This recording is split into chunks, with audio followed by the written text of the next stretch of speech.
MBCI Television, transforming lives.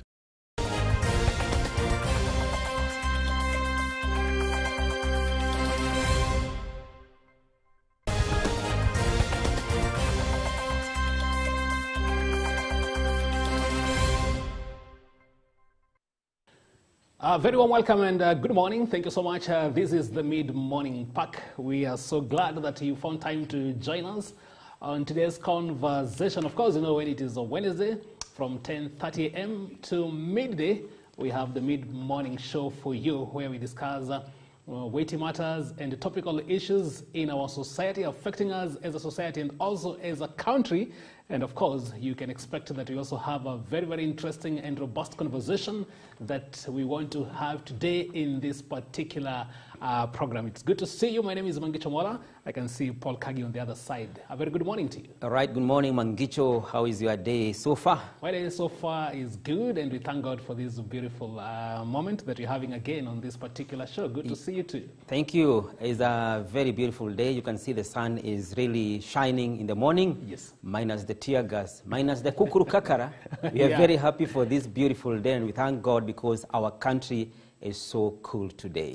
Exactly. And of course, our conversation today, we want to dwell on a matter that, of course, is also affecting quite a number of Kenyans, and we want to see how is it that this particular subject can be handled. What are some of the issues that need to be put into place? And our topic for today is addressing mental health in Kenya, even especially maybe during this particular time when we've been having economical issues, political issues, maybe societal issues. Maybe most Kenyans are being affected in terms of their mental status. So what is it that needs to be done so that we can ensure or we can guarantee the mental well-being of every Kenyan? This is a subject and a discussion that we want to expect. Later on, we'll be joined by an expert in this particular field, that is Nancy Gashoka. Is also the Director, Gender Sensitive Initiatives, and also former chairperson, that is Tobacco Control Board in Kenya. She'll be here in a while, and she'll help us to look into this particular matter in nitty-gritties. And of course, we want you also to contribute. You can join in this particular conversation. You know the drill. The question that we're having for you today is, what are your thoughts on the state of mental wellness in Kenya? What are some of your thoughts or some of your opinions on the state of mental wellness in Kenya? You can begin to give us your reflections on these. Our social media pages are wide open. Facebook, that is MBCI TV, catch us live. YouTube, that is MBCI TV official. And for those interested in the shortcut platform, that is 23814. We'll be glad to also see how you contribute and what are some of your perspectives in as far as this particular conversation is concerned. But before that, Kagi, is a week that we've also witnessed quite a number of happenings, especially in the political corridors. Yes, as you have likely said, Mangicho, is a week that we have experienced some major events. Number one is a revelation by the head of opposition in Kenya yesterday about what is happening in the country, and also a revelation by the former President Uhuru Kenyatta regarding to the rift between him and the former Deputy President when they were running the government together. So we have two issues there. One, you remember Uhuru Muigai Kenyatta revealed the reason why made them to maybe part ways between him and Dr. Ruto, the time he was a president and was a deputy president. And one of the major things that he said was that there was a difference between him and his deputy when it came to the issue of dealing with the opposition. And he categorically revealed that when they were having a meeting together, and the deputy president was for the cracking down of the opposition, particularly the head of opposition, the president was very adamant and he refused. And when that matter was not amicably agreed upon, DP Ruto at that time decided to leave it at that. And then from that time, 2017, up to today, the two guys have been speaking from different scripts. Right. They have not been in good terms, and I think maybe along the way they are going to meld their differences. Uhuru has said, since Ruto is his president, yes, he is ready to meet him. If he needs his advice, he is ready to do it because he was doing the same. I was visiting retired President late Kibaki, Moi, for some advices here and there. Sure. But he is saying that he is feeling a little bit disrespected as a former president, right? Yeah, and I think that is a subject that most Kenyans have actually been looking forward to, remembering maybe the happenings. Of course, the other day, we saw the president moving to the home of his son, apparently because they are alleged police officers who had gone to that particular home, and the president was not impressed by that particular move. And I think the interview and the conversation that he had with the journalists and some of the editors from different media houses have really made helped in providing information as to why maybe things are the way they are. And as you've rightly put it, Kagi, most Kenyans have been wondering, and I think this is as early as maybe 2018, because we remember the camaraderie that they had with the then deputy president, who is now the president, William Ruto. They were great friends, and most Kenyans have been wondering, what is it that really led to them maybe parting ways, or maybe to them having the kind of animosity that we realized and we saw and witnessed even towards 2022 elections, and maybe even up to now.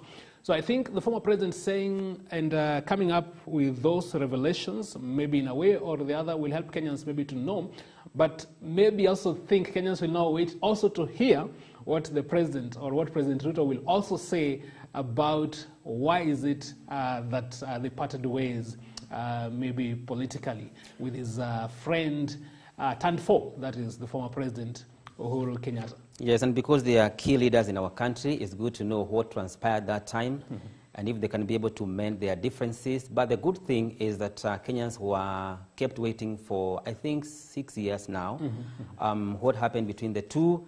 And today, I think we have an answer of what transpired. That is very true. And I think Kagi is still on that particular subject because, like you've said, it is important. I think most Kenyans would also want a situation whereby we see maybe the former president getting the kind of honor that he deserves, and especially in his position as a retired president, and the dignity that is also supposed maybe to be accorded to him. I think this is a platform whereby, and listening to the former president actually saying that he doesn't have a problem if the president will actually extend that olive branch, I think it would be very good to see them mending fences, because it will also help in terms of enhancing the unity and the peace and the reconciliation that we need in this particular country. So I think when we hear such statements coming from those leaders, I think it is a good platform. It should just be encouraged. And once we see them actually even coming together, having a sitting, and later on even seeing now information coming out that moving forward, they will be cooperating, there will be that unity. I think that would be very good, because remembering and putting into consideration that these are very prominent and they are prominent personalities in the country. So when we see them maybe moving in different directions or pulling in different directions, I think it doesn't augur well for the country. Yes, away from that, and yesterday the leader of Azimio, Raila Odinga, had an international press conference to be able to put more light on some issues.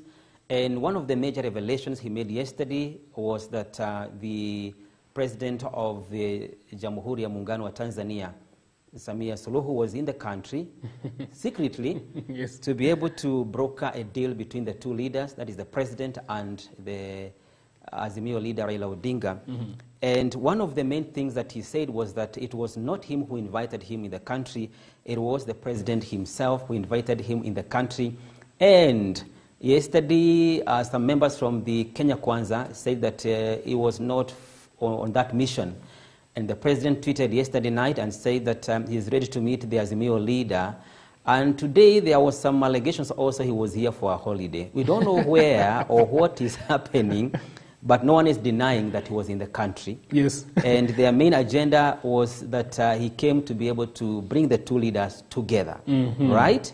And Odinga also said that there are other leaders in the world who are working on this matter to ensure that this country is moving to the right direction. One important thing, Mangichu, I can even note even today, even some years back, is that when Kenya is not moving in the right direction, it draws attention of many countries in the world. Right. That means our country is not like any other country, to wish away.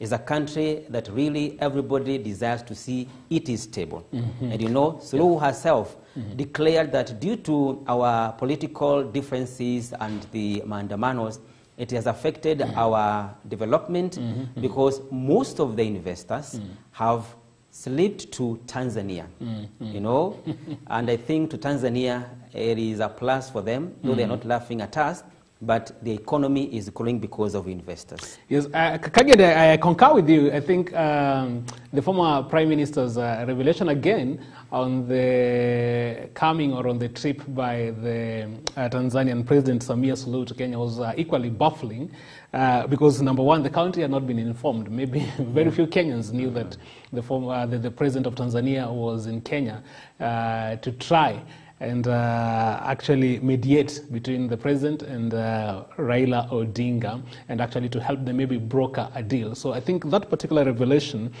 and maybe some of the questions that were also lingering in some Kenyans' minds is, number one, according to Raila Odinga, it is the president or it is the government who actually invited, who invited the president to come and, the Tanzanian president to come and broker that particular deal.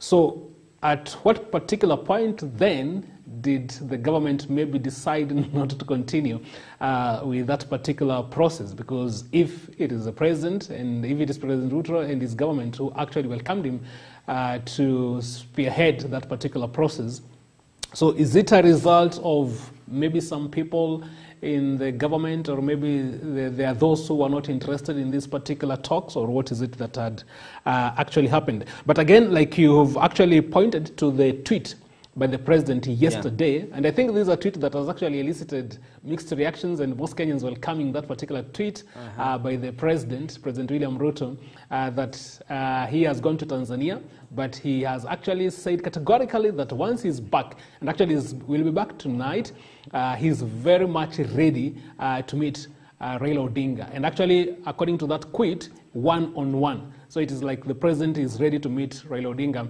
maybe without any other person in that particular, or without maybe including any other person in that particular arrangement. And I think that would be very good, because previously we've been told that there is the desire by these particular two leaders to meet, but those who are surrounding them are the ones maybe who in one particular way or another are causing the inconveniences.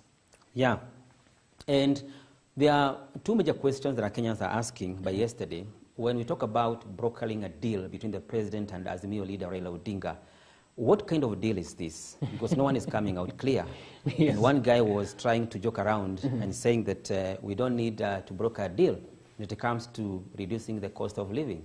So we don't know what the kind of deal need to be brokered by the two leaders, and maybe inviting other third parties to come and help. Sure. I think we should also, because they are our two main leaders, we need to understand more about this matter of brokering a deal. What is this that is being brokered? What is on the table? Yeah, what is on the table? What is on the table? And remember, Azimio had asked Kenyans to go to the streets.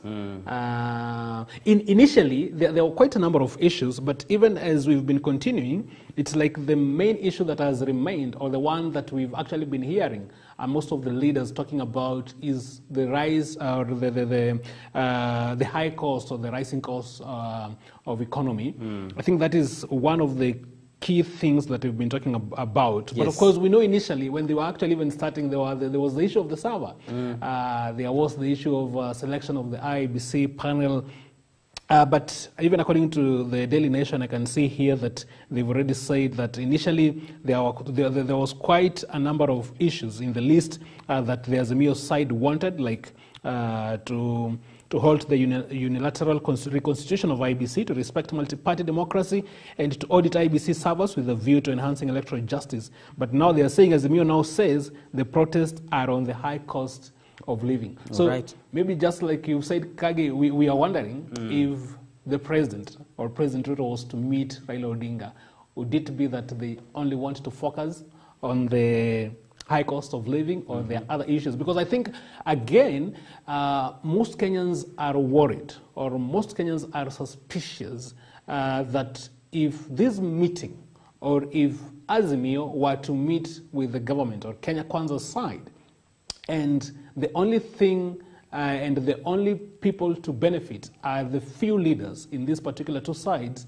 then most Kenyans would be very disappointed. So if there is going to be any meeting, if they were to meet, if they were to discuss any particular matter, would it translate to the common mwananchi also benefiting from this particular side? Because again, there are those who are saying the former Prime Minister met with the former president, that is in 2018, but what is it that maybe Kenyans can say they benefited from that particular meeting? So I think these are some of the issues that Kenyans want to see being addressed.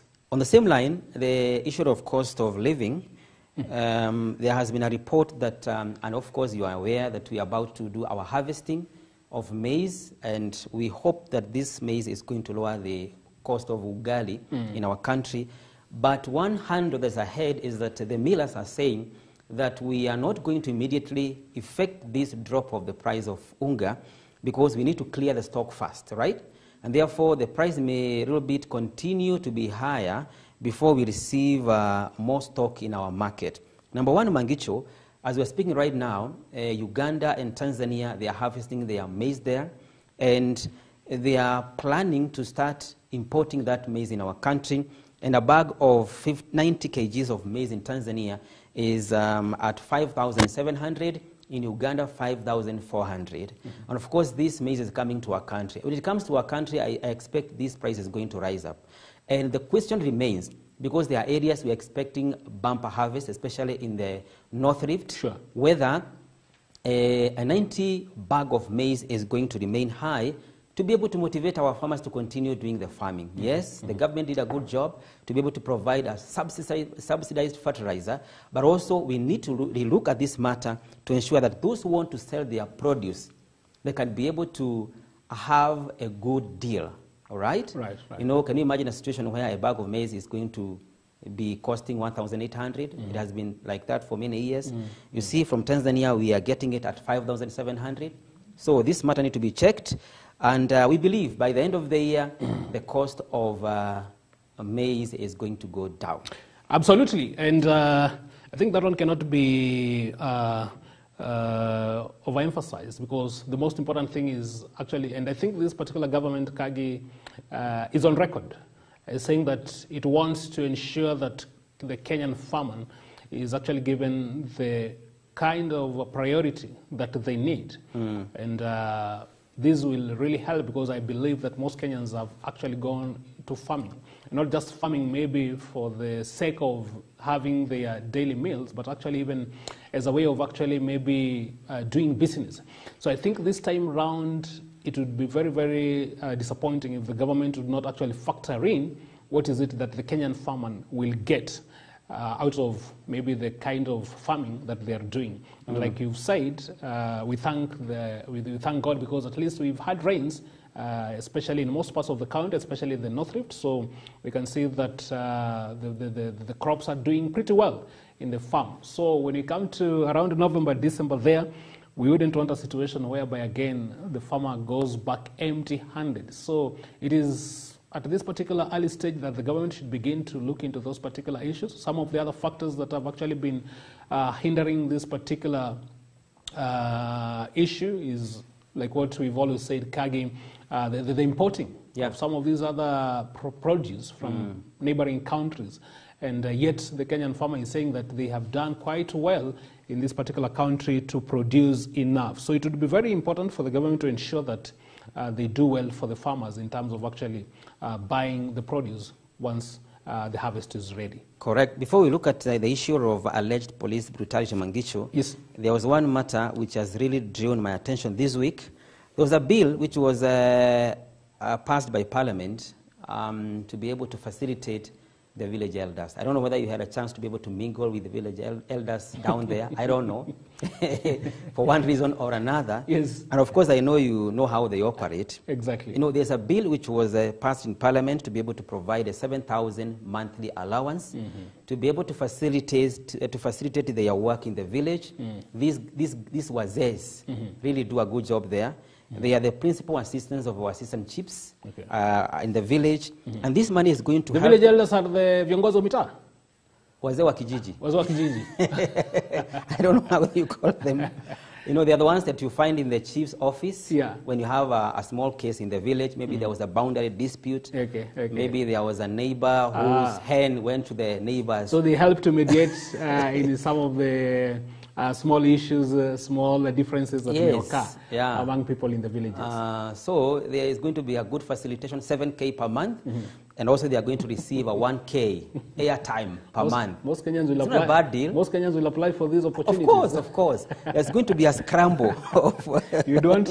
Maybe most people will want to know what are some of the qualifications. Yes, and And especially even maybe in terms of age. Can 30 year maybe.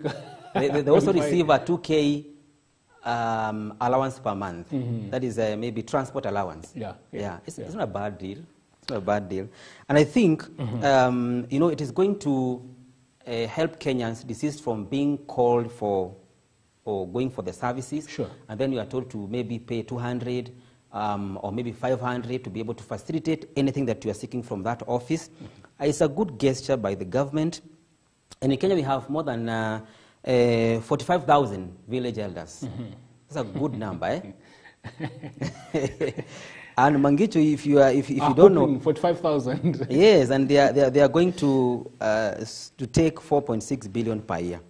Yeah, 46? 4.6 billion. Sorry. 4.6 billion. Yeah, per year. I'm not so sure how whether this bill will actually see the light of the day. This one is going to pass in the morning. You know?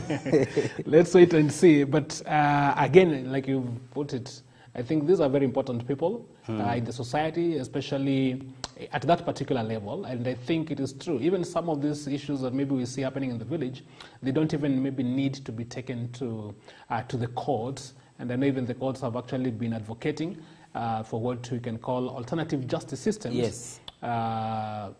Things that can actually be solved and addressed maybe outside the court would really help. So to be in a position to help them, to be in a position maybe to also maybe give them some incentives and maybe even to encourage them and inspire them in what they are doing would be a good gesture. And to mention, they have major roles in the village. Number one, to facilitate immunization. When we have it, they are the ones who coordinate with the Ministry of Health to assist children to go to school. For example, if you are not taking your child to school, the same people are supposed to come to you and maybe force you to take child to school. If you don't, they are going to report you to the chief.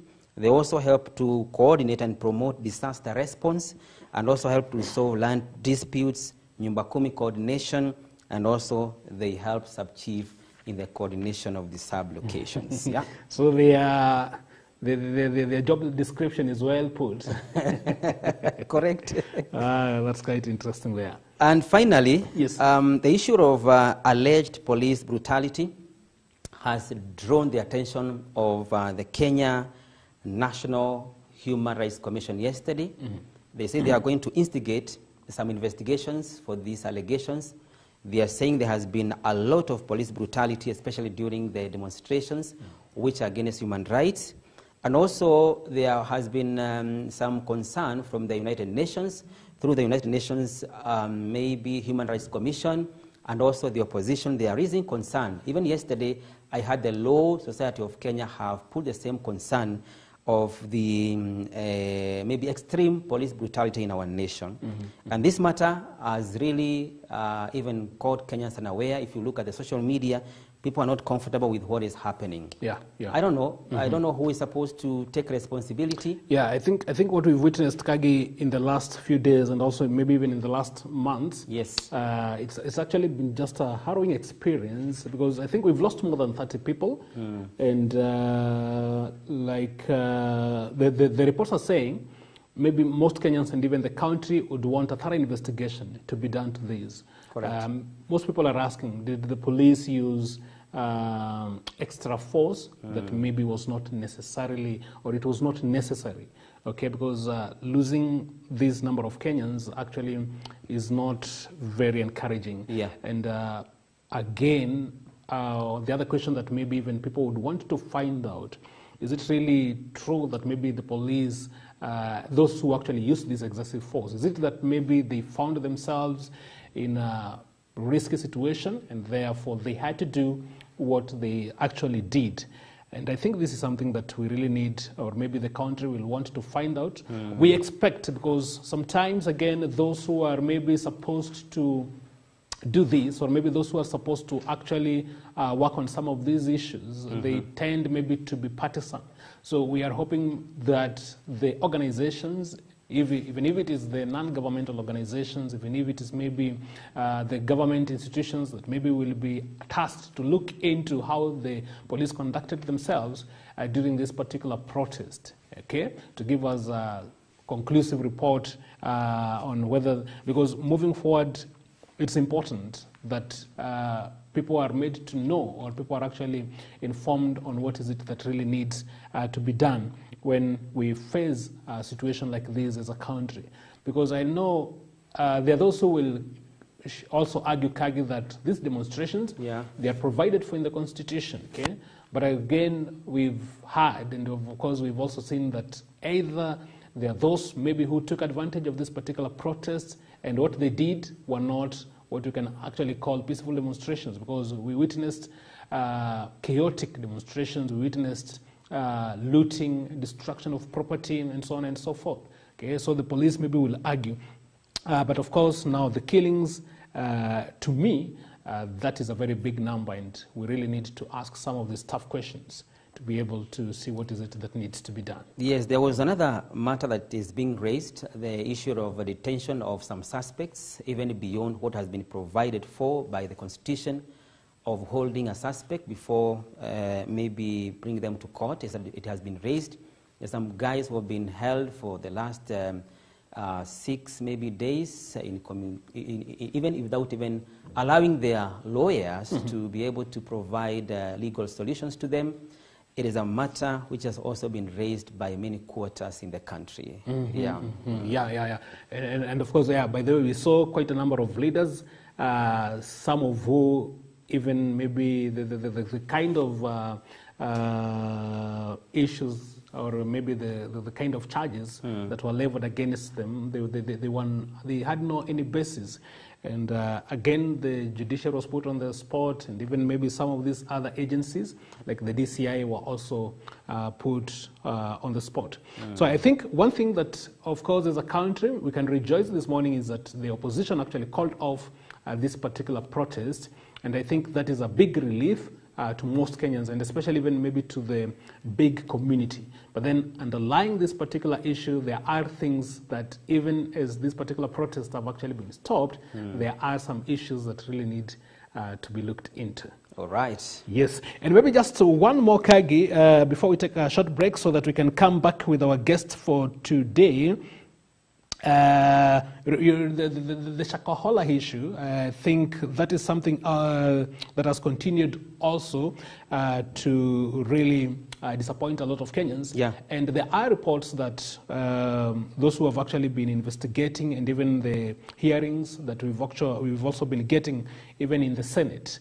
And there are a lot of gaps that seems to be in the Internal Security Ministry, the administration, because according to the reports that, or according to the hearing in the Senate, most of those members who are actually hearing, they were wondering, how is it possible that this particular massacre and this heinous crime had been taking place for a very long time without the knowledge? And I think this is something that we've discussed even in this particular show, and it could be that other than the main suspect, that is Paul Mackenzie, I think it is time to see heads rolling to those others maybe who are in the administration, especially within that particular area, especially those who had been informed, those who had been made aware of the atrocities that were taking place in that particular forest, only for them to fail to take the necessary action. Because even as we speak today, more bodies are continuing to be exhumed. We are now past the 400 figure. In fact, it was mentioned by last week there are new fresh bodies which are being received from there for maybe they are fresh as early as 2 weeks. Yes. So people are wondering what is not happening in that place. Exactly. Yeah. So I think that is something that we want to look into. We want to take a short break at this particular point. Remember, you're still watching the Mid-Morning Pack. We want to come back. Today's topic is addressing mental health in Kenya, addressing the issue of mental health in Kenya. We have a guest. He's an expert in this particular field. That is Nancy Geshoka. He is the director gender initiatives or gender sensitive initiatives. She'll be here in a short while, and we can actually you can expect to catch some information on that. Let us take a short.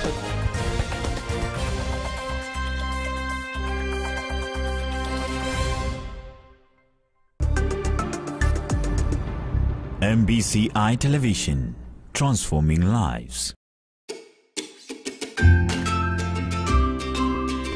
This Thursday we'll be at Cypress Park, which is in Nakuru City, and it's just along Stanley Mathenge Road. And we'll be taking you through on how you can prepare your vegetable spring rolls with spiced chips and cucumber and mango salad. Alafu sasa tutaziweka ndani. Amesema pia ni ile ya kuivisha steaming. Steaming kidogo tu isikie joto tu.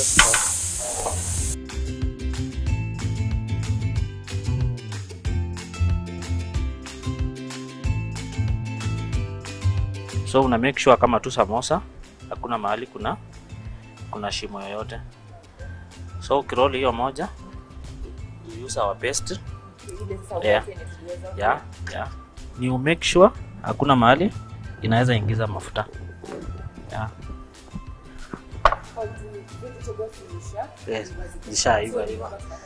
Yeah, ifunge hapo. Yeah, and then you close that one. Very simple. Yeah. Tune in from 7:30 to 8 in the PM this Thursday.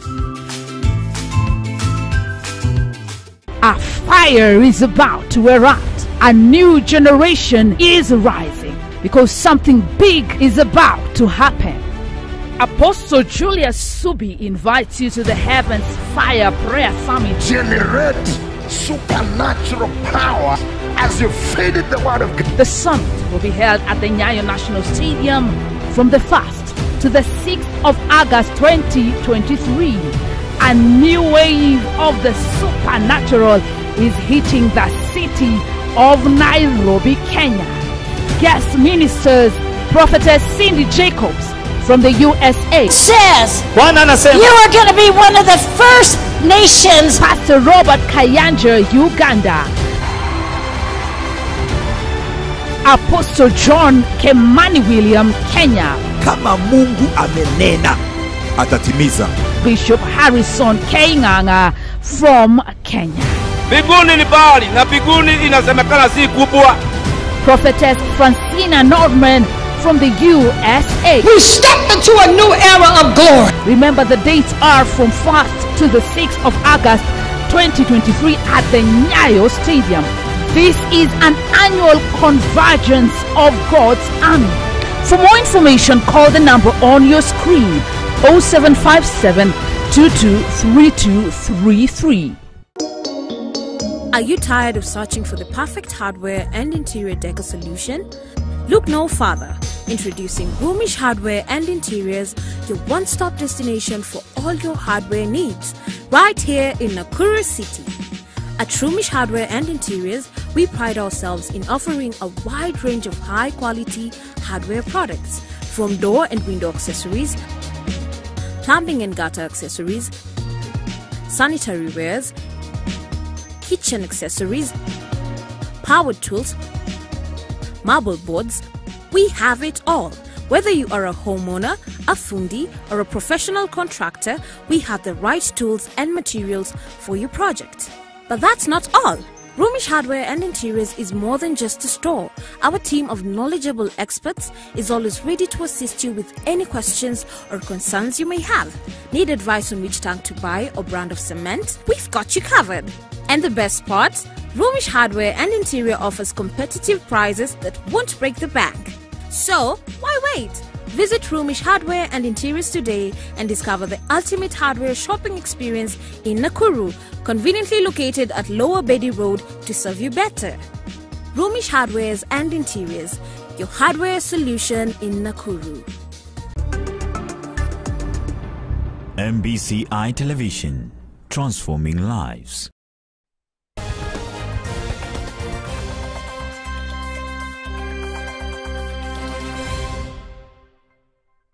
Welcome back. You're still watching the Mid-Morning Park right here on your favorite channel, MBCI TV. Thank you so much for still finding time to be with us. And just before the break, we had promised you to have a guest to look into this particular discussion. And if you're joining us right now, the topic of our discussion is addressing mental health in Kenya, And of course, we also want you to chip in this particular conversation. We are asking you today, what are your thoughts on the state of mental wellness in Kenya? What are your thoughts? What are some of your opinions on the state of mental wellness in Kenya? Continue giving us your reflections. You can catch us on our social media pages, MBCI TV, that is for Facebook, and MBCI TV Official, that is for YouTube. And of course, for those interested in the shortcut platform, that is 23814. Now, our guest for this particular conversation is Nancy Gashoka. She is the Director, Gender Sensitive Initiatives, and also the former Chair, Tobacco Control Board in the country. Quite conversant with these particular subjects, and of course, she'll help us a lot in terms of providing insights on the same. Nancy Gashoka, good to have you today. Karibu sana to the Mid-Morning Park. Yeah, good morning, viewers. My name is Nancy Gashoka, and I am in advocacy for mental health support. Right. And I would like to tell the viewers that mental illness is just like any other disease, just like cancer or diabetes or hypertension, all those chronic illnesses. But mental illnesses have been misunderstood from time immemorial. And so there are different names that we give to people who have had a mental illness challenge. So there's quite a big misunderstanding. And we keep saying that, ni malaria ile kubwa, malaria kubwa, and we keep saying that it's depression, and we keep saying the person who is ill, maybe they have abused a certain drug. Okay. And we keep saying that, so there's a great misunderstanding. And so this morning, I hope that we will demystify, mental illness and start treating people suffering mental illness in a different way. Right. And for those of us who are in churches or in the religious sector, it has even becomes more complicated, because instead of seeking medical attention for someone who suffers mental illness, we start isolating them, discussing them that they are demon possessed, discussing them that there is a generational curse, discussing them that there's something they did wrong. And I quickly start by saying, Jesus met a family that had somebody who had mental illness. And the disciples asked, was it his mistake or the parents' mistake? And Jesus replied that none of the above. It was neither the parent nor the person, but there was this kind of illness is to glorify the Lord. At another point, Jesus met somebody who had a mental illness, who had been in a cemetery cutting off their body. And Jesus healed that person, cast out the demon, and sent that person on as a missionary. So I quickly therefore say, mental illness is a chronic illness, and the person suffering may not take themselves to the hospital. it is the only kind of illness where the patient is not able to recognize. The patient must be taken by somebody else. Okay. Somebody who observes behavior, somebody who observes things are not right. Because mental illness is not painful. It is observed by people who are living with a person suffering mental illness. And Nancy, actually your explanation is quite compelling, and there has been a concern that very little consideration or maybe very little effort is put into matters to do with mental wellness. Now, when you look, and because you have knowledge about this particular subject, how critical is this particular subject, even maybe in our society, and maybe in this particular generation, maybe at a time like today? There has been rising awareness about mental illnesses. There has also been common observations that different families have made about mental illness. And the more awareness there is, the more myths are being propelled. And the more mystical mental illness has become. And the more, since we are now in a situation where there is like liberation of airwaves, liberation of and social media, we have now known more about mental illness. For instance, there are many different media houses who are advertising someone who is lost, somebody who has run away from home, never to be seen, an adult, a father, a mother, a daughter, a son, an auntie, an uncle, and disappeared from home, and just disappeared. It's now 2 weeks, it's now 6 months, it's now a year, it's now 2 years, it's now 5 years, it's now 10 years. And they're crying in the media houses saying, Nancy wetu, ebu rudi nyumbani. But Nancy could be mentally ill and could be living somewhere in garbage and doesn't know that where he is or she is because they are mentally ill. And they are found in streetways, in roundabout, at the bridges, and street corners, in dirt, eating from garbage, talking to themselves. And they are far, very far from the place where they were born. And nobody knows who this person is. And the person is talking to themselves. And it's just living a very horrible life. So, from where I am, I think we need a whole paradigm shift towards mental illness. Exactly, and of course we'll discuss what kind of that paradigm shift that needs actually to be put into place. And before I bring maybe my colleague Kagi on this, I know one of the things that maybe now most people will want to find out therefore, because maybe even so many people could be affected, but they don't know. So what really therefore causes mental illness? Before I go to causes, let me first of all list some of the mental illnesses that we have come across in families. Like depression.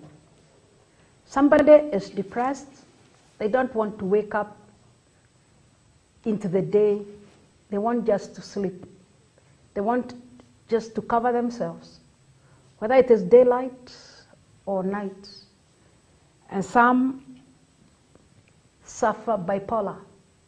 They have mood changes. They could be having a mood of excitement the whole day, and then they could have another mood, bad anger, unwarranted anger. They could be having mood changes between a depressive low, very low, and a maniac high, very high. you find like there could post-traumatic disorders, people who have suffered trauma, major trauma. For instance, children who suffered post-election violence, a lot of them now are exhibiting mental illness, anxieties. There is also people who have been exposed to war situation. People in armed forces or uniformed forces and have been exposed to a lot of trauma, shooting of guns or bombs or whatever. They have experienced a terrorism attack. They have collected bodies in a situation. Those people suffer post-trauma stress disorder. There's also others like personality disorders, which the scientists are still exploring. There is also alcohol and drug and substance abuse. It triggers some mental disorders. There are others like psychotic disorders, schizophrenia, and others. There are others you find a combination of this and the other. For instance, you find some people who have abused a certain drug, maybe marijuana, then they eat a lot, get into an eating disorder. Right. Or others who refuse to eat because it's a symptom. So there are extreme symptoms where people who are not suffering mental illness have a norm and they're doing these things this way.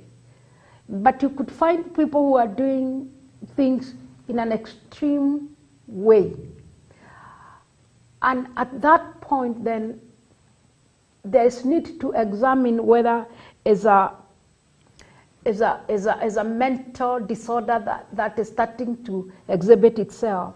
For instance, children who as teenage they go to a high school and they are bullied, badly bullied, battered. By the time they finish school or by the time they get to a certain class, sure, they start experiencing either they're not able to sleep because of the bullying and their mind is affected. Okay. And others, by the time they leave the university, the high school where they were bullied, or some don't want ever to come back again, and they are exhibiting criminal behavior. We are advocating that schools should be fully alert about mental illnesses and start intervening at that level, so that by the time the person is getting to the university or is getting into the society after high school, they are well attended, their mental health is well attended to. Otherwise, moving a child from one school to the other because they have exhibited a criminal behavior is not right. Then sometimes this child does not want to wake up to go to class because of mental illness, or is sitting up late and then that is expelled from school. And nobody is taking them to the hospital. And the next thing we have had is a lot of suicide cases. Because mental illness, the long and short of mental illness, the end of that spectrum of mental illness is suicide or homicide. Right. They'll either kill a person or they'll kill themselves because it's called self-harm. So the mental health challenges have a way of clothing family members in despair, in isolation, in rejection, in dejection, because nobody knows what to do with a family member who has not taken a shower for a week, 2 weeks, 3 weeks, 1 year, has not taken a shower. And so many family members don't know. A husband doesn't know what to do with a wife who has not taken a shower, or a wife does not know what to do with a husband who has not taken a shower, or has not gone to shave their hair, or is wearing the same clothes for a long time, for a month, for 2, for 3. And you go to villages in Kenya, you find some people who who have never changed their clothes. Sure. So if I listen to you well, Nancy, so even before maybe you proceed, does it mean that this is a subject that maybe most people also would not find comfortable to talk about, maybe because of the nature of the subject itself, and therefore would even be the trigger, or maybe would actually even maybe now escalate the effects of the same? What we have found out is that there's a lot of stigma around mental illness. When people have someone suffering mental illness, they'll hide it. You remember the days of COVID, when somebody suffered COVID, the family members would not want to admit that it is COVID. It is either kifua kikuu or something like that. You remember the days in 90s when HIV/AIDS, nobody wanted to admit that they were HIV positive, and there were breakup of marriages, their children, and nobody wanted to admit, and people committed suicide because they had HIV/AIDS. And there was a lot of stigma. Where we are at with mental illness is that there's so much stigma. No one would want to admit that they have taken their loved one to a psychiatrist. No one wants to admit that I can visit a psychiatrist. In fact, the psychiatrists have a very hard time convincing family members and convincing individuals that actually what you are suffering is a mental illness. So, and there are very few psychiatrists in Kenya to serve us all. I don't know where in Nakuru, how many psychiatrists the Provincial General Hospital, the Level 5 hospital has. And how many people would want to take their loved ones that direction? So, Mathare Hospital in Nairobi, and it's a Level 6 hospital. Nobody wants even to alight, to be seen to be going there. So there's a lot of stigma, and the stigma has not diminished. It continues to be there. In fact, that hospital, I don't know how many people choose to train there, and it's a top-class hospital. The professionals, there are few who want to be in that field, and the patients and families, there are few who want to be identified with it. In fact, there is a lot of hiding. Even other big hospitals and even private hospitals, there's a lot of hiding of the wards where mentally ill patients are. So there's a lot of secrecy. And until the point where we get to the point where HIV is at this point, where in 1997 it was declared a national disaster. And then the years that followed, there was a lot of advocacy from us in the civil society, and we advocated that nobody should be stigmatized. The insurance company should not ask you whether you are HIV positive. They should not send you for tests. They should not. Until now, today, everyone is comfortable with HIV/AIDS. And people walk into a comprehensive care center and they pick their ARVs without stigma. Until the time we do advocacy, and I'm so glad to be invited here, until we advocate enough and understand mental illness like how we understand diabetes. Right. That you take your sugar levels, you see this level, and you continue taking diabetes medicine. That when somebody has cancer, they will go for chemotherapy and radiotherapy. And God helping them, they could recover. Or if it is a breast cancer, their breast can be cut. And until when we get to that level of understanding this disease, or the way we understood COVID, COVID, here we come, if somebody is very sick, we do ABCD.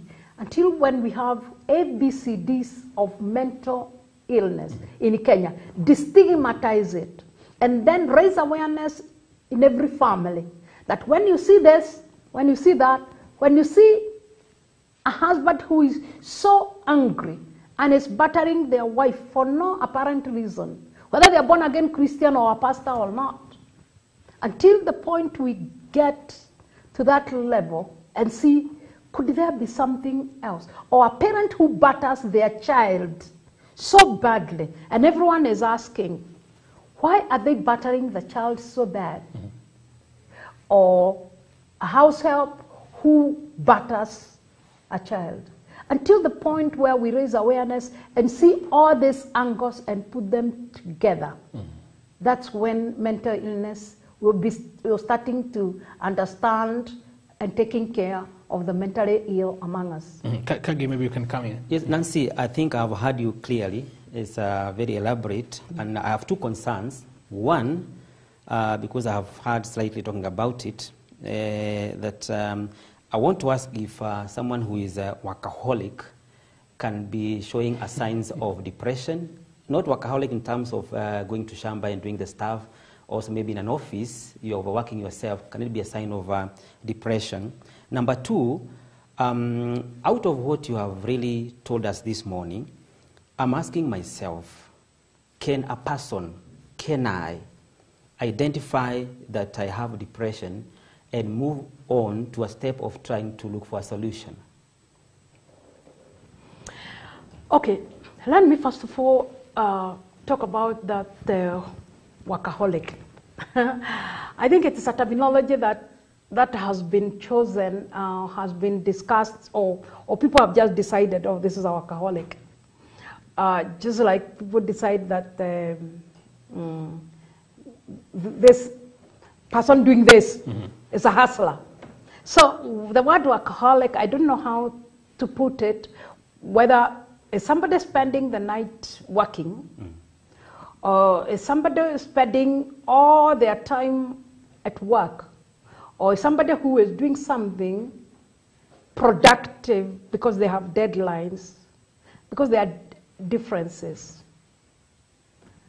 What I can call mental illness, without defining workaholic or going into that area, maybe a psychiatrist can tell us better, is you could find somebody who is repeating something so much, they have gone from this street corner to the last one, street corner to the last.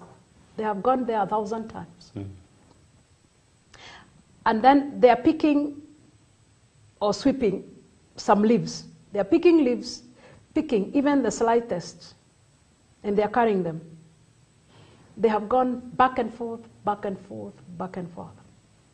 If that can be translated and seen in an office situation, somebody who has worked on a document and has worked on that document like 100 times, they cannot leave it. They are still looking for commas and T's and full stops, and reading and reading and reading. By the time they are doing 50th time, I think the colleagues need to say, there's a challenge here. Yeah. There's a challenge here. Or a woman who goes to wash clothes, and she has 2 or 3 or 4, 5 items of clothing. And they wash them and wash them until the soap, they buy more soap, and they wash them and they wash them, and they spend their 4 or 5 hours just washing the same items without deciding now this item is clean. I think those are the signs. And while we use the word depression generally for a lot of mental illness, I think that is where we should first of all demystify the word depression. Yeah. Because not all mental illnesses are depression. Depression is just one of the many. And there are many, and I cannot here claim to know all of them. Psychiatrists, I think one of these days you need to invite a psychiatrist to come to the nitty-gritties of all this. But for me, as a community advocacy person around mental illness and against drug and substance abuse, I can only say the things that we have seen and found in communities that help us to identify, wait a minute, this person needs to get to see a doctor, or starting with a clinical psychologist, a counselor, or starting with all the pastors and leadership of churches. They should be able to be taken through a mental illness or mental wellness awareness, to raise awareness. This couple who are fighting every night, and they are born again Christians, and they are fighting and fighting and fighting. What is the challenge there? Or if this person is determined to quit alcohol use, or another drug, or is willing to quit pornography, or other things like addictions like masturbation, but they cannot quit. What is the challenge? Could the challenge be a mental illness? Because mental illnesses, one of the things is that repetitiveness I've talked about, that mood, oscillating the mood from high to low, that behavior that is abnormal, out of the norm, and worst of all, addictions. Addictions to something, and they cannot escape. So I don't know whether I've tackled your question. Yes. Maybe before you put another question, we could also get our reporter Vincent Kimutai also getting some opinions from Kenyans. Of course, Vincent Kimutai always goes to the streets to also get the reflections of Kenyans on the subject that we are discussing. And today we also want to hear what are Kenyans saying on the issue of addressing mental health, the issue of mental health in Kenya. Our reporter Vincent Kimutai, kindly tell us what Kenyans are also saying about this particular subject. Thank you, Mangicho Mola and Paul Kagi. And from your topic of discussion here, I'll be engaging Kenyans concerning the topic of mental health issues. It is estimated that a half of the inpatient and a quarter of the outpatients in Kenya are suffering from mental health. And here, I'll be speaking to Kenyans concerning the causes of mental health and the action to be taken when you realize you suffer from mental health. Kwa muda mchache ama muda ambao umeweza kupita, tumeweza kuhudhuria vijana wengi na pia familia mengi zikiharibika kama zikibomoka kwa ajili ya maneno ya vifo, kudungana na visu. Saa zingine unapata hata ni vita vingine hazijulikani mahali zinatoka. Ningependa kusema kwamba serikali inafaa kuchukua jukumu la kwamba ya kuweza kuwa na watu wanaozunguka ground, wawapea ajira ambao watakuwa kizunguka mahali kama ni sokoni, mahali ambapo watu kuna makusanyiko ya watu, ili kwenda kuelimisha watu na kuwaambia wakuwe open up, waweze open up kwa watu, mtu asiwe anakaa na maneno yake ya moyo kipeke yake. So ningependa tu kusema kwamba ni vizuri wakati unaposikia unapitia hali ngumu, ni vizuri unakuwa na rafiki wa karibu. Inaweza kuwa ni ndugu yako ama dada yako pia. Unaweza kumfungulia roho yako mambo ambayo unapitia, kwa sababu sisi kama vijana, hasa niseme vijana, tunakufa na mambo mengi moyoni kwa sababu ya kudhania ni sisi peke yetu ambao tumepitia hali hiyo. Ili hadi nimekuja kugundua ya kwamba iwapo utaweza kufungua roho ama kufungua moyo wako kwa mtu mwingine, unapata ni jambo ambalo tatizo lilikuwa nakusumbua, ni tatizo ndogo, ni ile ulikuwa unaona kama ni kubwa sana, kwa sababu hukuweza kupata nafasi ya kuongea na mtu. Maisha ni kuwa ngumu sana kwa sababu kama saa hizi hasa ya kila siku unapata 300 ama 400. Hiyo 400 inakungojea ulipe rent, upe watoto chakula, of which hata uwezi hata kuwashibisha. Unakuta hata mnakula mara moja kwa siku kwa sababu vitu saa hizi ziko very high, kama ni unga, mafuta. Unakuwa mpaka hata wewe unakuwa na stress, mpaka unasikia au watoto wafanye nini. Inafikia mahali penye mpaka unajiuliza maswali, yani mpaka wewe unakuwa mgonjwa, unapata unaweza fikiria kitu mbaya hata kuua watoto juu kuhaso inakuwa ngumu. Kasi tunafanya biashara ya nyama. Hii biashara wenye tunape watu wa kupika, population kubwa kama saizi mimi si huko job juu unapelekea mtu hiyo nyama anakuambia jana mimi sikuuza, chakula zililala, unaona hakuna faida, mafuta iko juu. unga iko juu, mtu anakuambia hii haina profit, afadhali niwache. Yeye akiacha job mimi nitauza wapi? So unaona hata mimi sasa ninabaki ninateseka. Hata kanisa ikishikilia mahali itusaidie kama sisi watu wenye wako na side hustle ya chini, ama hii serikali, si tutakuwa tunaweza hata kujisukuma maisha na hiyo yetu kidogo. Mtu alikuwa na kazi yake. Sasa hii kazi imerudi chini, ama tuseme mapato imerudi chini. Unajua kwa sababu watu wengi watakaki kuwa open, anaanza kujifungia. Na kwa sababu pia wa Kenya, naweza sema si ati kama ni wa Kenya ama ni wanadamu, lakini naweza sema kama wanadamu, kufunguka kwa mtu si haraka sana. Kwa sababu tena unafikiriaje ukifunguka uambie mtu ujue itaipeleka wapi next. Si ni kweli? Ameanza kuitangaza mahali. So mtu anasema acha niumie na hii hali, mpaka dakika mwisho nastukia amejinyonga. Zaidi ya watoto, I think kile Kenya kiko wazazi hatujakuwa open sana na watoto. Tumekuwa kama polisi. So hata kwa nyumba zingine unakuta wazazi na watoto wako hiyo design. Bei ya bidhaa zimepanda juu. For example kama hapa, naweza sema nimekaa hapa kama masaa 3 sijabeba. Mshika. Hii mafuta nilikuwa naingia kwa hii motorbike imepanda bei. Sasa ndio nipate customer, lazima nitaongeza kasenti fulani juu. Nikiongeza naye yule customer anasema hapana, ile stage watu wapikiwa naongeza bei sana, wacha nitembee. So unaona ile income yangu imerudi chini kwa sababu ya nini? Ya ile mafuta. Sasa hapo ndio mtu anaanza mpaka unaanza wacha nikae kando, watu waongeleshe watu. We need hope for our children, because when they have hope, parents have hope. But this government is really demoralizing our children. They are really demoralized. Whatever they are doing, it is not their wish.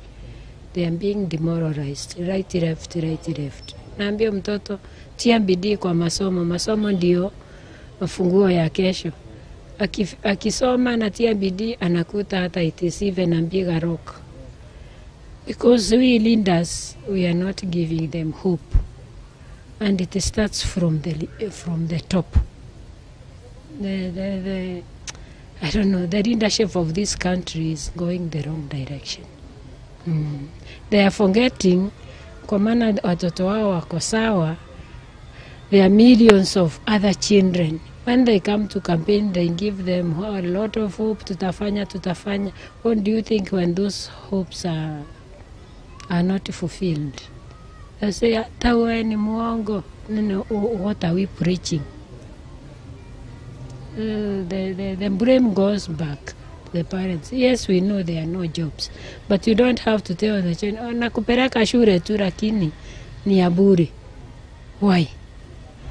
Mi kwangu naona high cost of living imeaffect watu sana kimawazo, kwa sababu most of the people wana live from hand to mouth. Na kulingana na uchumi vile iko saizi, watu wengi hawakutani na mahitaji yao, kwa sababu hata kwa biashara kuna vile unaweza enda job utoke bila hata kuuza kitu yoyote. So mi ile kitu ningeomba our government ni waone at least our economy may stabilize, so that watu waache kuwa na depression, kwa sababu watu wengi wanakosa meet their daily needs, wanashindwa kulipa rent, wanashindwa kulipia watoto school fees, na hiyo inachangia sana mambo ya depression na stress. Kitu ile serikali ingefanya tu ndio isaidia hawa vijana wenye wanasongo na mawazo. Kitu ya kwanza, hawa ni watoto wamelewa. Vile wamelewa, unajua wao wamekuwa, anajua penye naelekea ni kwenda kukaa maisha mazuri. Unapata mtu kama huyu kwa mfano amemaliza university. Akimaliza anatarajia apate kazi. Sasa kama hana kazi, hiyo sasa ataanza kufikiria kwa nini mimi nilienda shule? Kwa nini mimi nilifanya hivi na hivi? So kitu serikali ingefanya, watu kama hawa wamemaliza maybe university, hawa watu waweke mahali, wapewe kama ni vikundi, wawape pesa. Kama kuna wale wenye wanaweza fanya biashara, wafanye biashara. Hii biashara angalau iwainue. Wengine ni wale wenye wamemaliza na ako na qualification. Ukienda kwa ofisi nyingine unapata mtu jamaa anafanya kazi mahali si yule mwenye amequalify. So yule kijana akipata mahali penye ataamukia asubuhi, angalau apate hata kama ni shilingi 200. Kitambo afikirie kuhusu aenda labda kujinyonga ama kuua, atakuwa amengangana na ile kazi, at the end of the day amechoka, hata fikiria kwenda kufanya mahava. Unaona? Uwezi somesha mtoto kutoka class 1 mpaka amalize university, alafu at the end of the day umwambie ana kazi ya kumpatia. So ule mtoto inatakana at least angewaambia, at least awaambie hata kama ni ile yenye mtapata kama ni kidogo, fanyeni kusudi tuone vile tutafanya nini, tutawafix. Mtu kama yule ukisema mwambia, atakuwa anaweka mawazo, anafikiria at the end of the day nitapata. Lakini ukimwambia hakuna kazi, what do you think mtu atafikiria? So si ni kuchinyonga ama mwingine si kufanya maovu. Na kama sasa nikiongea kuhusu wa Kenya, kama sisi wa Kenya tuna shida kubwa. Kama mimi ndio mwenye hii biashara, nimepoteza kiasi kikubwa cha pesa kwa sababu ninafikiria watu watakuja niwauzie nyama, lakini wateja hakuna. Na baada ya zile bado mimi nadaiwa na wale kuniletea, bado ninadaiwa na nyumba, bado ninadaiwa na wafanyikazi, bado ninadaiwa na serikali. Sasa ukiangalia mambo haya yanakuwa inaadhiri watu kwa kila njia. Na ningependa kama serikali yetu na makanisa kujitokesha kwa kila sehemu katika nchi hii yetu ya Kenya. Waende wakusanye jamii na kuwaongelesha. Na every institution ambayo ni ya serikali na ijitolee, tuongeleshe hawa watu kwa sababu wako tabani na wako kwenye dhiki kubwa. Watu wengi hapa sikosi watu kama 10 wananiambia, mzee hata kama ni 50 nipe. Mzee hata kama ni 200, watoto watalala ja nipe. Na hawa ni wakuomba, wakukopa ndio wengi. Unanielewa? Na wale wanaonekana kama wamesimama mzuri, tunaona mambo ni mabaya. Kwa hivyo kama sisi wa Kenya, ningeomba every institution ya serikali ikubali tuko na shida, na wale walie juu washuke kwa sababu ya hawa watu yao. Naona ili waweze kuwainua katika mazungumzo na katika mawazo yao. Mangicho and Kagi, those are the sentiments of the Kenyans concerning the issue of mental health. As you have heard, many are saying there's a lot to be done in order to curb the issue of mental health. According to the National Alliance of Mental Health, NAMI, 1 out of 5 Kenyans are suffering from mental health. Reporting for MPCI TV, Mid-Morning Park, my name is Vincent Kimutai.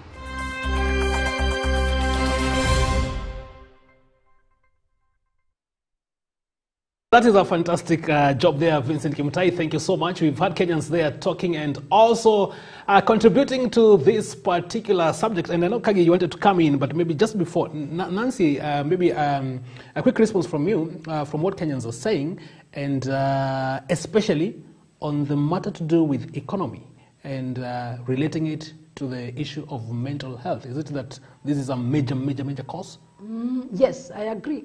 I agree with the Kenyans. I agree with the Kenyans that when there is hopelessness, helplessness, when one feels that they cannot achieve their goal, their expectations and aspirations are dashed, then anyone can suffer a mental breakdown. Mm-hmm. So we need to approach mental health in a holistic manner. Look at it from the intellectual level, emotional level, spiritual level, financial, all levels. Mm-hmm. And actually there's also something that most Kenyans have actually said, maybe you had entered into that, how maybe you can actually approach someone who is suffering maybe from a mental illness. Yes. We've had most Kenyans saying that Kenyans, especially men, are known to keep to themselves. Oh yes. one of the things, one thing about men is the socialization. From the time they are children, us parents have socialized our boys and men in general to man up, be strong. You are a man. Don't cry. They are meant not to show their emotions. Right. They are also not meant to speak out. They are meant to bottle up their emotions and bottle up their frustrations. They are also not supposed to show any form of weakness, because sharing what one is going through is seen like a weakness. Okay. And since they were told from the time they were small boys, man up, style up, be strong, show strength, you are the man, you are a man, onyesha nguvu. So therefore, men bottle up this. When their hopes are dashed, when their expectations are not met, when they feel like they are failing, when they feel like their aspirations have not been met. So this affects them, because bottled up stress and inability to speak out will then turn around their emotions and affect their mental capacity. One of the things that they will do is to pull back, withdraw, isolate themselves, because they will start comparing themselves. So and so is strong, so and so can buy meat, so and so can buy unga, so and so can do this for their children, so and so is buying good clothes, so and so is buying a car, and so on. And when they start comparing themselves, then they withdraw from society. They withdraw within with all their pent up emotions, and so the next thing is either to break down, and when they break down that emotional bit, they will either look for the bottle, alcohol, however cheap. They may also look out for a stick, start using tobacco, because there'll be a mind change and a high that is created. They'll look for some other drug, marijuana, and move on to heroin, cocaine, or any other, start injecting themselves. Then they enter into another level of addiction, which started slowly and slowly. How do we cure this? I would advocate that men find someone to confide in, however bad the situation is. And they can confide in one, they confide the third one, the fourth one, the fifth one, and they start sharing what exactly one is going through.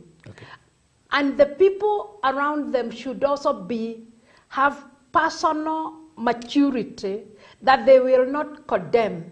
And even if a man starts to cry and break down and say, I don't have 10 shillings in my pocket, they don't laugh at him. They just embrace. So many more men groups. So if I could just cut you short there, Nancy, it does not necessarily mean that if you share with someone your concerns and maybe what you're suffering from, does not necessarily mean that you need maybe to be given a direct solution. Like maybe, for example, what we've heard maybe most of the people saying, businesses maybe going down, maybe some of them losing their jobs, not having employment. If such people were maybe to meet others and share those particular concerns, therefore, what kind of response maybe can they be given? Because maybe there are those who would argue, or there are those who would feel that even though you've talked to me about that kind of a situation, I don't necessarily maybe have a direct answer, like maybe giving you a job opportunity, or maybe doing something to your business. At another level, when people have a mental health challenge, or they are mentally ill, you know, they are taken through a counseling therapy, talking it out with a professional counselor, or a clinical psychologist, or a pastoral counseling, talking it out. So we are saying at the community level, for someone who's feeling like a failure and feeling that they are unable to achieve their goals, and who is feeling like anger angry at the society, angry at the government, that this government promised but they have not fulfilled. If somebody is feeling unable to, they have completed their university degree and don't have a job, I think the first therapy that we can do, the first intervention is talking it out. Okay. Talk it out at the home level, family level. Talk it out. I'm feeling so frustrated because of this. I feel like traveling so far, going to very far to Shakahora or Garissa or places. I feel I want to do, I feel I don't want, there should be space at the family level to vent emotions. Talk it out. Wow. Speak to someone. There should be friends around every person. Every person should have a friend. A male friend, if it is a man, a girl friend, a woman friend, where I go and just cry. And this friend should not condemn me because I'm crying. Just to speak out what I've gone through. That is the first line of starting to heal mentally. Wow. Speaking out to someone. And if A talks to B, and they bring in C and D and E, and they all bring out their frustration, called venting, they could have a therapy by themselves, among 3 people, among 3 friends, with the rules. We are not judging you. We are not thinking you're weak. We are not thinking that you are a failure. We are not thinking that you should have done A, B, C, D. We are not prescriptive. We are not telling you, no, buy, now that the Matatu business has failed, now buy a Boda. Now that Boda has failed, buy a bicycle. Now that a bicycle has failed, let's go and look for scuba. No, without prescribing. Because the matter gets very bad if someone comes to prescribe to me, you should have done this, you should have done the other, you should have done the other. Because that brings out even more failure. Why didn't I see this and I failed here? So that hopelessness, helplessness, feeling like a failure, frustration should be discussed. And so that when we have done this at the community level, look at it like prevention or primary health care. The basic things of boiling water and so on. The basic things of mental health is discussing, telling it out, talking it out, never bottling up the emotions, and finding someone to. And then the person who is listening, they should just listen attentively. Okay. When somebody is talking to you, you are listening attentively, and you're telling them, I value you, by your sign, by body language, your eye contact. I value you, you are valuable, I don't condemn you. Even if you cry, I'm here for you. I'm offering you a shoulder to lean on. Okay. Maybe if we started there, whether it is at family level, school level, work level, even the person who is selling meat, if they found another butcher, another one about butcher and a hotel and a kiosk, if they all sat together in the evening or in the morning, they start by saying, okay, the economy is like this. I have been buying 1 cow. What if 5 of us buy 1 cow and we sell it? Just talking it out, finding solutions among themselves. I've cooked pilau and beef stew today. I've cooked this big sufuria. What if we cook together and we sell together, 3 of us? So some solutions and help coming from within without condemning and pointing fingers up to that person who is feeling helpless, frustrated, and so on. And when it comes to family level, marital situations, very often it is where the suffering is most experienced and most felt. Husbands and wives fight, but none of them wants to talk it out with anyone because they have been taught that you keep marriage issues within here. Then children are observing, but they cannot talk it out because we should keep our matters secret for this family. And so when they fail at any one point, then that bottling up can end up being a major stress, and stress can push someone to a mental breakdown. Wow. Right. There was one question that I feel is good to tackle, I had mentioned before, regarding to how can I identify if I have mental illness, even without waiting for the family members, the friends to be able to identify and look for a solution for me. But how can a person really identify that he or she has a mental illness, or it is not possible for I to identify? Yeah. From the interactions that I have had with people living with mental illness, or the interactions I have had in this area, there are diseases where you cannot self-diagnose. Because the default setting of anyone mentally ill, the default setting about this disease is, I can never get mental illness. Our family, we've never gotten mental illness. It is only the other person who is mentally ill. It's only that person who is collecting papers and who anabeba magunia. Because mental illness has been seen in the ranks of yule anaokota magunia kule kwa bus station, kule kwa bus stop, yule anaobaga kasigara kamoja na guo matabara. The default setting, even in a family, is that my child cannot suffer mental illness. Yeah. The MD cannot suffer mental illness. So the denial factor. There's denial. The default setting, even with HIV/AIDS, there was denial. So the stigma pushes every family, every individual to denial. So from where I stand, it is the only disease where you cannot self-diagnose. Yeah. A loved one has to see behavior change and say, oh, wait a minute, can we see a counselor? Wait a minute. And family members have to observe.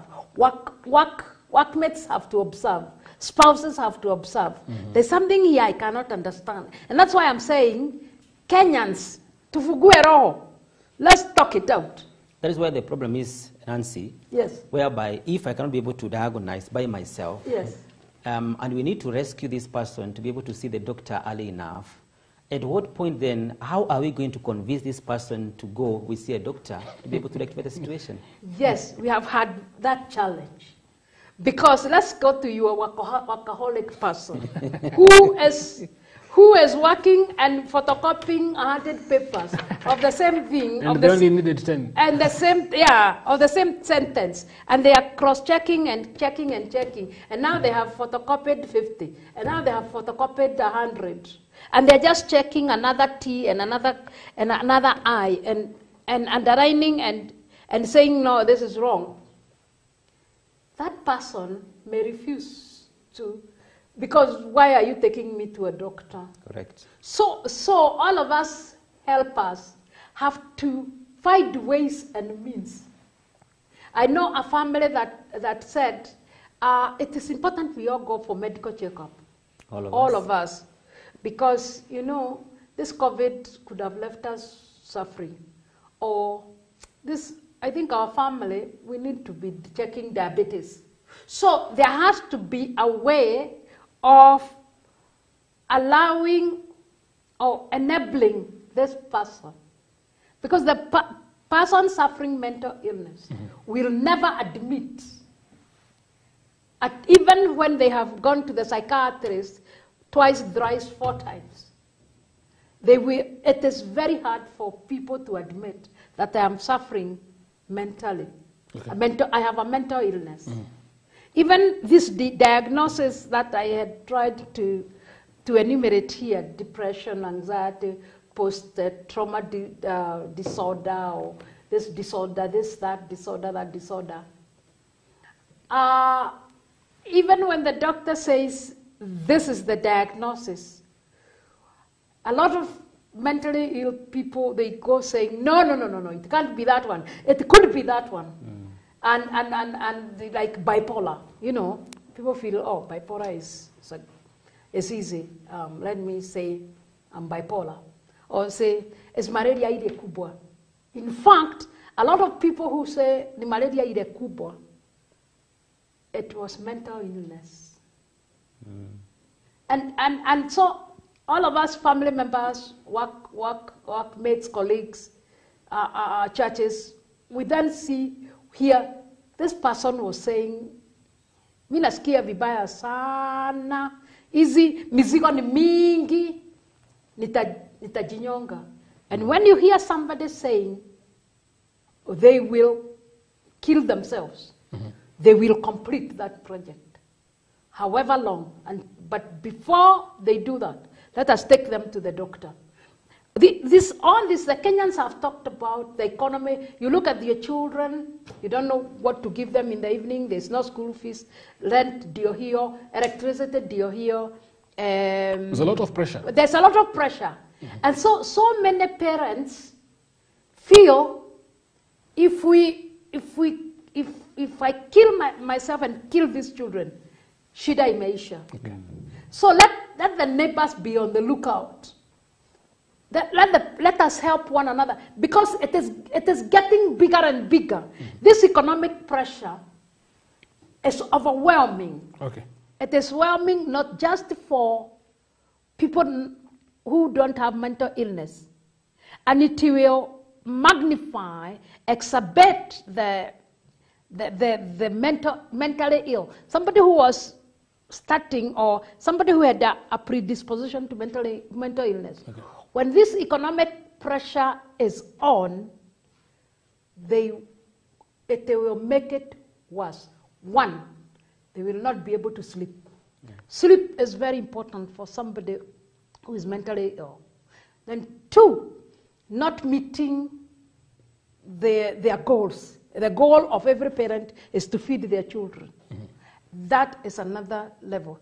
Three, an inability to speak to someone. Just to vent out. Okay. So those 3 doors will open a floodgates of mental illness in this country. And they have. Yeah, and of course, Nancy, as you've rightly put it, the economic pressure is there. And of course, we are all hoping that things will be well. Maybe it might take some time. And there are some adjusting mechanisms that maybe our viewer can actually maybe have. As I pointed it out earlier, is we need a holistic approach in every community.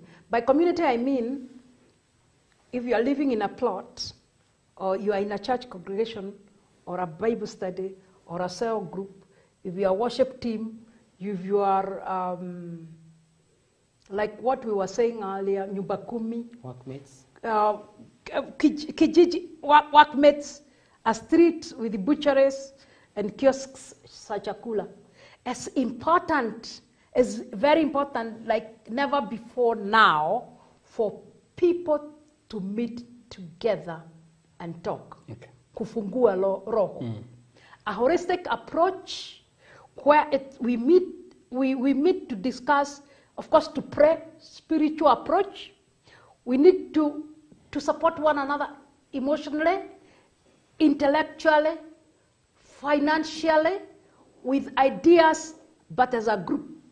We call it group therapy. Let us Kenyans preempt before it gets worse. We have a group therapy. So if we are having there are 5 of us doing kiosk food here, or matunda, nyanya, na bananas, na what, na kadhalika, na carrots, na waru. Let's meet together. And like Kenyans we have done before, when we have been collecting 100 shillings from each and we give to one person. Before we do that, let's help one another. Ebu watu wafugue roho. Wow, that's yes, yes, so that then we are not just giving one Mama Jockey or one Mama Maina, we are giving her the 100 shillings. Let us also go a step further. Let's sit down for a moment, 5 minutes, and say, what are you going through? Sure. So that then we start preempting. It's a preventive measure to a further decline. And it is at that point where we will hear, Mama so and so hakukuja kazi. Kwa nini? Ni kulala tu, amesema haamuki. Amelala siku 2. Ni ugonjwa mgani? Hapana tu, anasema tu siwezi kuamka. So that is the starting point to observe the mental illnesses. Sure, so, and if somebody has hajamuka, or somebody has sat through the night, hajalala, even a young person, hajalala at all, has been on media, 2 nights, 3 nights, or hajalala the whole night and the whole day, and those are signs and symptoms. It is good to be on the alert so that tusiwachilie, and these ones wanapigana every night. Tusiwachilie because it will get even worse. Yeah, so let us intervene. Tusiseme ati wanapigana tu, hapana. Let's start intervening slowly by slowly without letting them go, so that we care for jirani. Jirani mwema. Let's start caring for jirani and intervening. And like you've said, it's actually because we're having like a minute and a half, and Nancy, it's been a candid conversation, and the importance of actually preventing, you've put it very well, because once it escalates or it degenerates into very high levels, how expensive is it to cure a mental condition? Mental illness is expensive. It's expensive from the fact that there aren't many hospitals doing psychiatry help. There aren't enough psychiatrists in Kenya. Maybe there are 200, 250 for all the millions of us. So in one county, there could be only one psychiatrist in level 4 or level 5 hospital. And maybe the concentration of psychiatrists is in Nairobi. And people in Migori or Wajir or Madera or Mombasa or Kilifi or Kwale or Lugaruga. So that's one, making it expensive, either to travel to where the psychiatrist is. Secondly, there will be a continuous therapy by a clinical psychologist. That is also expensive, and they are also few. They are also few, and there is need for intensive. Number 4 is the lack of awareness. By the time we get aware, the disease has de-escalated. Number 5 is when awareness is here and the psychiatrist has diagnosed, there is medication. And while we stigmatize the hospital called Madari Level 6 Hospital, and as a referral hospital, if we took our patients there, maybe the drugs there could be cheaper and the therapy could be more consistent. But you see, we are working against stigma. Exactly. So we are here now as Kenyans. We must do something about mental illnesses. You must do something about mental illness. Wow. I know there's quite more that you would have talked, but we're looking forward to having you again in this particular program. But for now, we really want to appreciate your input and also for gracing this particular program, Nancy Gashoka, Director, Gender Sensitive Initiatives, and also former Chairperson, Tobacco Control Board in Kenya. It's been a pleasure. Thank you so much. Thank you. Yes. Thank you, Via. That's why we bring it to a stop for today. It's been a candid conversation here looking at the subject of mental health in Kenya and what you need to do. So you've gotten from the expert, check out for your neighbor, check out for your family members, check out for your friends so that we can have a healthy nation. On behalf of the entire crew that has made this a success for today, my name is Mangicho Mola. Enjoy the rest of your viewing. Yes, I want to thank you for finding time to be able to follow us today in the Mid-Morning Park. And as we have heard this morning, can you be your neighbor's watch in terms of mental health? Have a beautiful day ahead.